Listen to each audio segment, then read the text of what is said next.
వెలుగు లోకములోనికి వచ్చెను. వెలుగు ఎప్పుడో లోకములోనికి వచ్చింది కానీ తమ క్రియలు చెడ్డవైనందున ఇప్పుడు మనుషులందరూ చెడ్డవాళ్ళు గనక మనుషులు వెలుగును ప్రేమింపక చీకటినే ప్రేమించిరి. ఆ చీకటిని ప్రేమించి ఆ చీకటి బ్రతకలలో బ్రతుకుతున్నారు.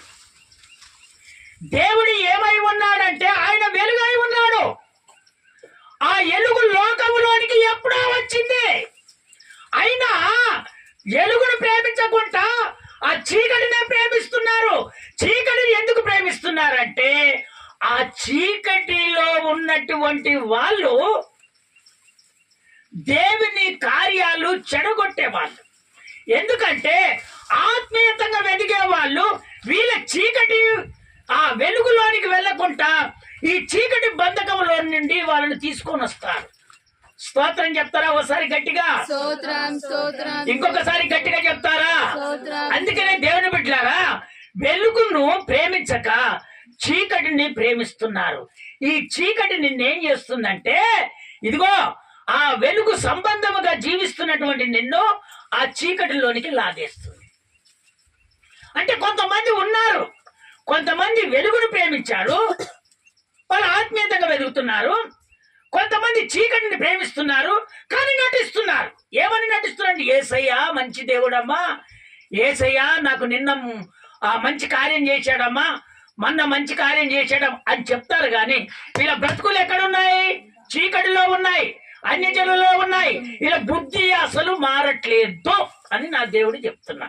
అయితే ఆ వెలుగును ఆరాధిస్తున్నటువంటి నీవు, వెలుగును ప్రేమిస్తున్నటువంటి నీవు ఇక చీకటిని తీసివేసి నువ్వు ఆ వెలుగు దేవుడై ఉన్నాడు గనక ఆ వెలుగు పాదాలను పట్టుకొని నువ్వు నడుచుకో, నువ్వు ఖచ్చితంగా ఆశీర్వదించబడతావు.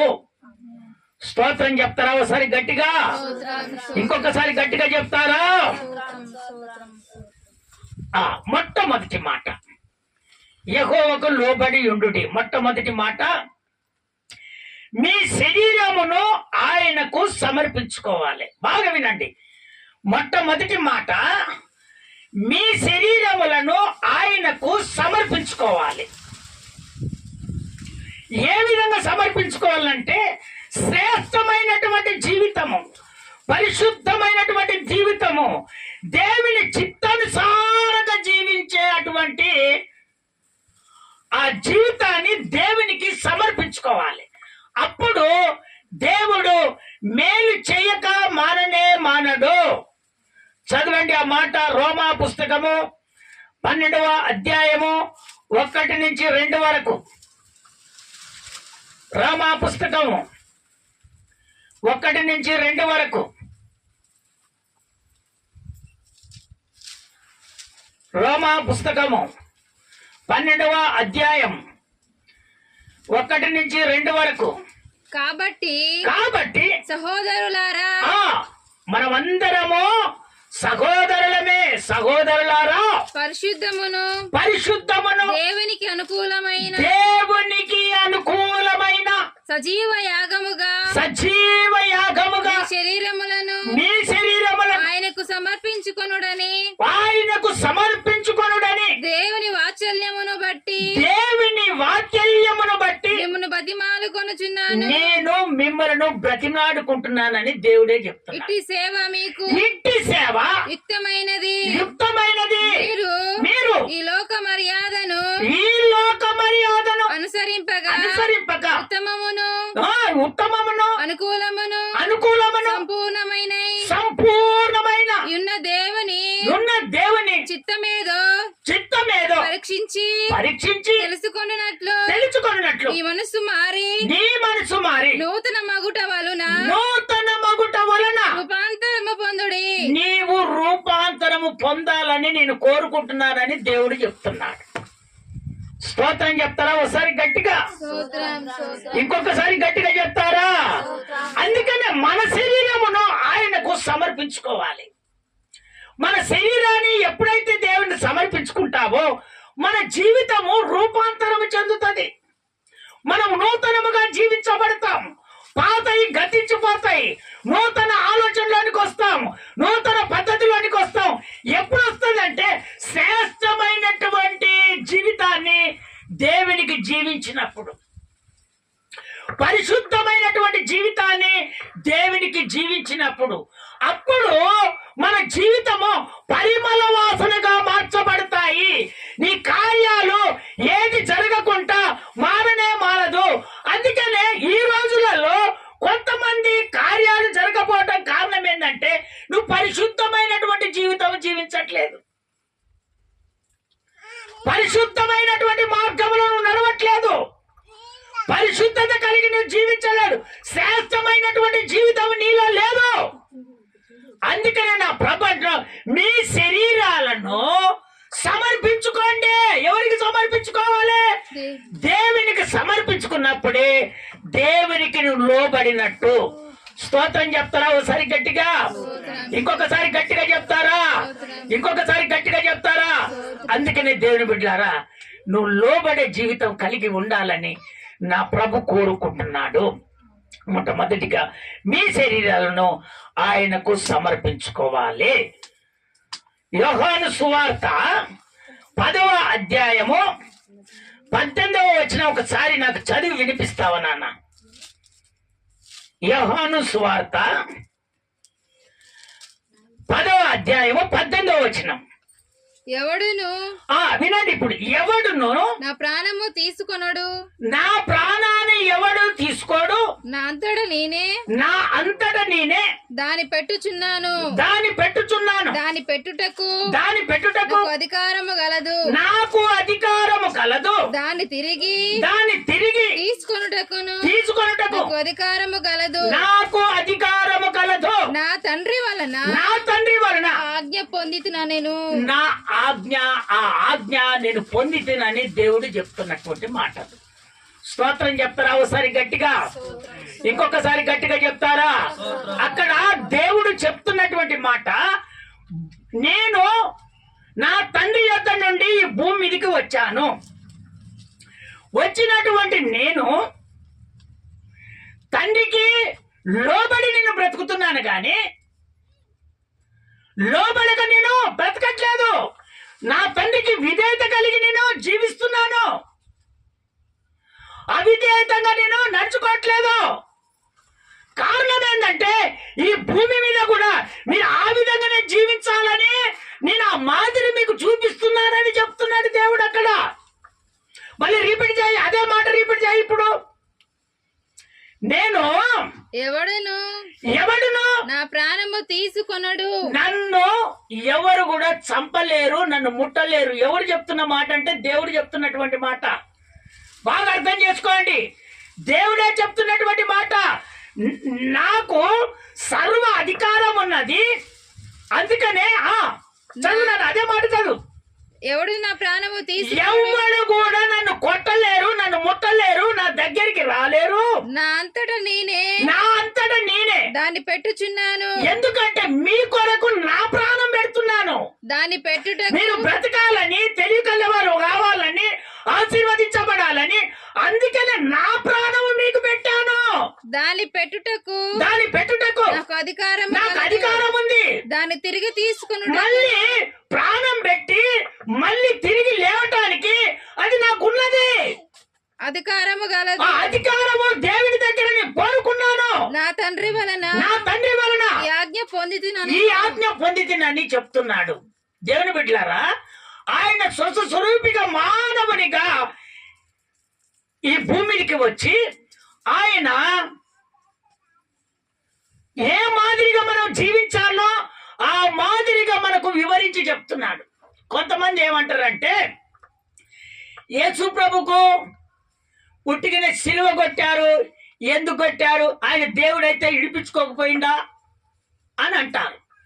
కానీ దేవుడే సర్వ అధికారము నాకున్నదే, సర్వ అధికారము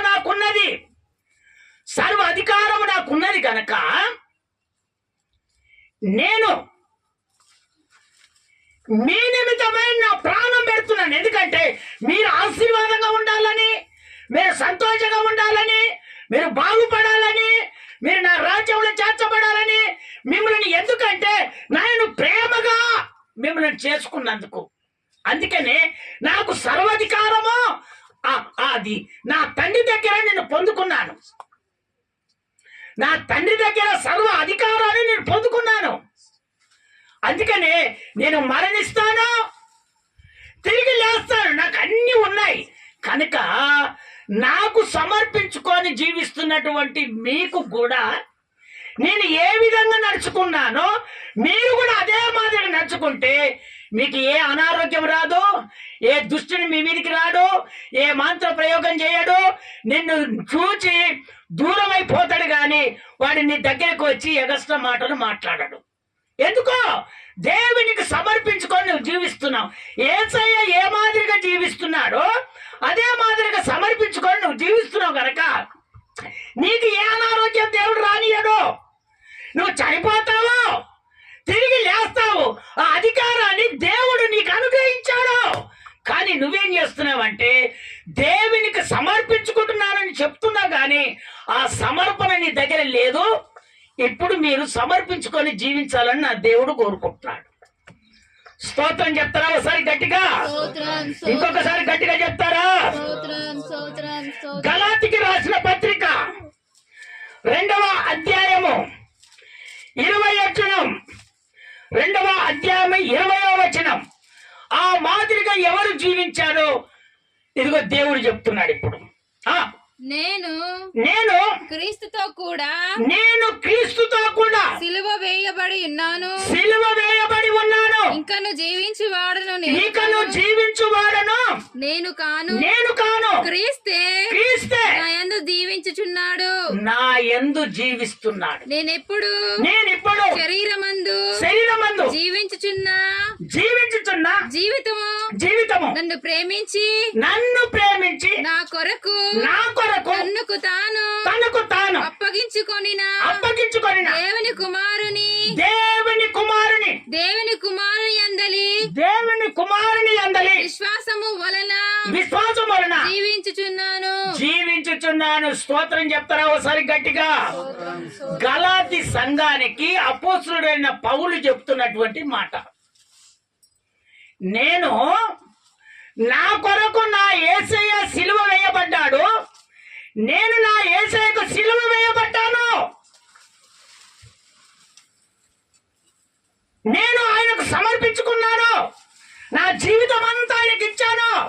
ఒక రోజు నేను చనిపోయినా కూడా నా దేవుడు ఏ విధంగా లేచాడో అదే మాదిరి నేను లేస్తాను. నాకు మాత్రము చావు లేదు, నా శరీరాన్ని నేను అప్పగించుకున్నానని పౌలు చెప్తున్నటువంటి మాట. అయితే ఈ భూమి మీద ఉన్నటువంటి మనము సిలువ వేయబడ్డామా? నీ మనసుకు నీకు ఒక్కసారి దేవుడు లెక్క అప్పగిస్తున్నాడు.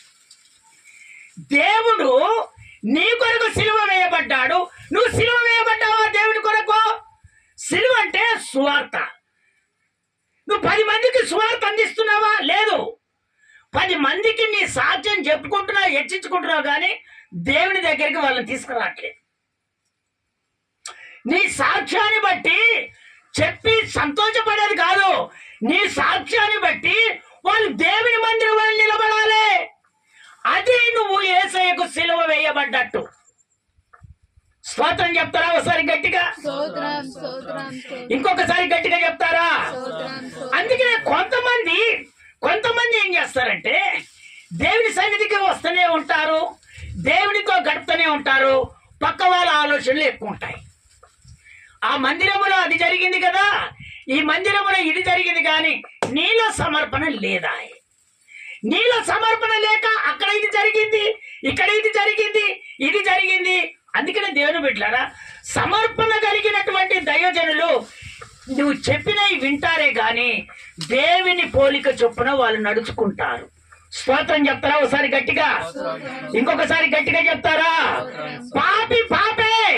పాపి మారనంత కాలము పాపంలోనే ఉంటది. పాపి మారితే ఆ వెలుగు సంబంధంగా జీవిస్తుంది.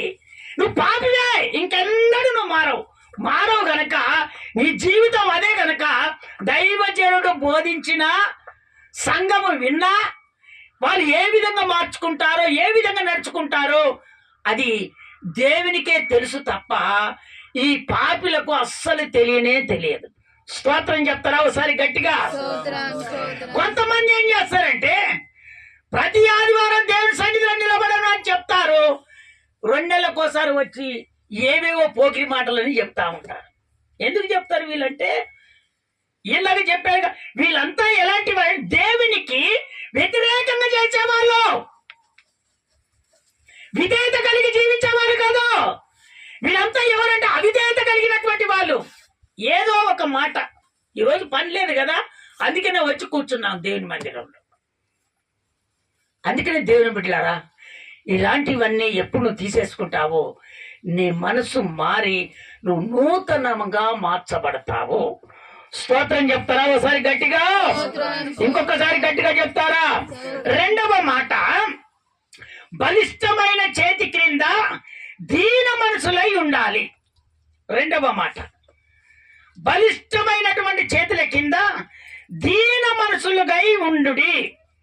బలిష్టమైనటువంటి చేతులు ఎవరి అంటే నా ప్రభు, ఆయన బలము కలిగినటువంటి దేవుడు. ఆయన చేతుల కింద నువ్వు అణిగి మణిగి ఉంటే ఏ దుష్టిని నీ దగ్గరికి రానియడు నా దేవుడు. రేపా కళ ధీర బర బర బర దుష్టుడిని దూరం అయిపోతట్టుగా నా దేవుడు చేస్తాడు. ఆయన చేతుల కింద అణిగి మణిగి ఉండాలి. ఏ ఒక్కరిని కూడా రానియడు ఆయన. చదవండి, ఆ మాట చదవండి. 1 పేతురుకు రాసిన పత్రిక 5వ అధ్యాయం 6వ వచనం. 5:6. 1 పేతురుకు రాసిన పత్రిక 5వ అధ్యాయం 6వ వచనం. దేవుడు తగిన సమయమందు మిమ్మును హెచ్చించినట్టు ఆయన బలిష్టమైన చేతి కింద దీన మనసులై ఉంటుండి. అమ్మా, ఆయన బలిష్టమైనటువంటి చేతుల కింద దీన మనసులై ఉండాలని దేవుడు చెప్తున్నాడు. నువ్వు అనగవు, ఎన్నడు అనుగుతావు? అనికి మలిగి ఉండవని అన్నాడు దేవుడు. మరి దైవజనుడు చెప్పినట్టుగా నువ్వు అణిగి మణిగి ఉండి దేవుని అనుసారంగా నువ్వు నడుచుకుంటున్నావా? నడుచుకోవట్లేదు. చెప్పిన మాట వింటున్నావు కానీ ఆ ప్రకారంగా నువ్వు నడుచుకోవట్లేదు. అందుకని నా ప్రభు అంటున్నాడు, దైవజనుని ఎవరు ఏర్పాటు చేసుకుంటాడు? అమ్మ చెప్పలేంది. దైవజనుని ఎవరు ఏర్పాటు చేసుకుంటాడు? మనుషులా? అయ్యా ఇక్కడ ప్రార్థన పెడితే నడుపుతాం, అయ్యా ఒక మందిరం కడతామనంటే దైవజనుడు వస్తాడా? ప్రతిష్ట కలిగినటువంటి వాడు వెళ్ళాడు కదా. దేవునితో ఉన్నటువంటి వాడు దేవుడు ఎక్కడ చెప్తాడో అక్కడనే తన ప్రాణం పోయేంత వరకు నిలబడతారు. వారు ఎవరు? ప్రతిష్టత కలిగి ఆయన చేతి కింద అణిగి మణిగి ఉన్నటువంటి వాళ్ళు. స్తోత్రం చెప్తారా ఒకసారి గట్టిగా? ఇంకొకసారి గట్టిగా చెప్తారా? దేవుని బిడ్డలారా, మీరు చేస్తున్నటువంటి ప్రార్థన, మీరు చేస్తున్నటువంటి జీవితము, మీరు ఎప్పుడైతే దైవజనుడు చెప్పినట్టుగా దేవుడే ఆ మాటలు మాట్లాడుతున్నాడని ఎప్పుడైతే నువ్వు అణిగి మణిగి నువ్వు నడుచుకుంటావని తీర్మానం చేసుకుంటావో నీ కార్యాన్ని జరిపించడం నా దేవుడు మొదలు పెడతాడు. ఆగదిగా కార్యం ఆగదు. నువ్వు తీర్మానం చేసుకున్నాక ఎందుకు కార్యం ఆగుతుంది? ఆగదు, కార్యం ఆగదు. ఈ రోజులలో కొంతమంది ఏం చేస్తారంటే దేవుని మాటలు వింటారు, ఆత్మీయతంగా వెళ్తామని చెప్తారు, మళ్ళీ తీర చూసేసరికి వాళ్ళ దగ్గర ఆత్మీయత లేదు. కానీ మళ్ళీ వచ్చేసి ఉన్నటువంటి వారికి ఏం చెప్తారు? నేను ఆత్మీయతంగా ఎదుగుతున్నాను కానీ నా కార్యం జరగట్లేదు. ఇదంతా ఎవరికి తెలుస్తుంది? దేవునికి తెలుస్తుంది. ఆ తర్వాత ఎవరికి తెలుస్తుంది? దైవజనునికి తెలుస్తుంది. మీ అందరి గురించి ఎవరికి తెలుస్తుందమ్మా? దేవుని. ఆ తర్వాత ఎవరికి తెలుస్తుంది? మరి దైవజనుని మాట వినాలా లేక మనుషులు చెప్పుతుంటే మీరు మనుషుల మాట వినాలా? ఎవరు మాటలు వింటారు మీరు? స్తోత్రం చెప్పలేదు ఒకసారి గట్టిగా, ఇంకొకసారి గట్టిగా చెప్పరండి. మనుషులు హెచ్చించుకుంటారు, దేవుడు ఏం చేస్తాడంటే వాళ్ళని చూసి హెచ్చిస్తాడు. స్తోత్రం చెప్తారా ఒకసారి గట్టిగా? ఇంకొకసారి గట్టిగా చెప్తారా? అందుకనే ఆయన చేతుల కింద అణిగి మణిగి ఉన్నప్పుడే నువ్వు ఆశీర్వదించబడతావు. పౌలు గారు ఆ విధంగా జీవించాడు కాబట్టి ఈ భూమి మీద అనేకులను ప్రభు ఎదుటకు తిప్పాడు. ఆయన అన్నిటికీ ఇదిగో ప్రార్థన చేసిన ప్రతి ప్రార్థనకు నా దేవుడు జవాబు అనుగ్రహించాడు. ఆయన వెళ్ళిన చోటల్లా ఆశీర్వాదాన్ని ఇచ్చాడు దేవుడు.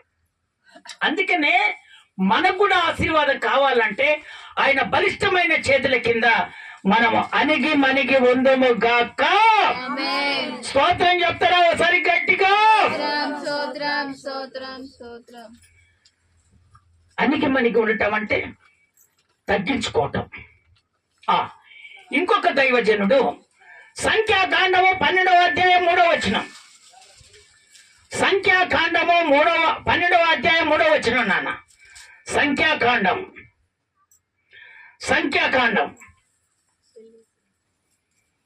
12వ అధ్యాయం 3వ వచనం. యెహోవా ఇప్పుడు వినండి. యెహోవా ఆ మాట వినెను. ఆ మాట విన్నాడు. యెహోవా ఆ మాట విన్నాడు. మోషే భూమి మీద ఉన్న వారి అందరిలో మిక్కిలి సాత్వికుడు ఎవరు? మోషే ఎవరు?